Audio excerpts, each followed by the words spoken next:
प्रथमं शैलपुत्रीति, द्वितीयं ब्रह्मचारिणी, तृतीयं चन्द्रघण्टेति, कूष्माण्डेति चतुर्थकम्, पञ्चमं स्कन्दमातेति, षष्ठं कात्यायनीति च, सप्तमं कालरात्रिश्च, महागौरीति च अष्टमम्, नवमं सिद्धिदात्री च, नवदुर्गाः प्रकीर्तिताः।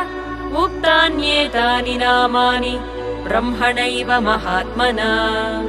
अग्निना दह्यमानस्तु शत्रुमध्ये गतोरणे, विषमे दुर्गमे चैव भयार्ताः शरणं गताः। न तेषां जायते किञ्चित् अशुभं रणसङ्कटे, नापदं तस्य पश्यामि शोकदुःखभयं न हि। यैस्तु भक्त्या स्मृता नूनं तेषां सिद्धिः प्रजायते।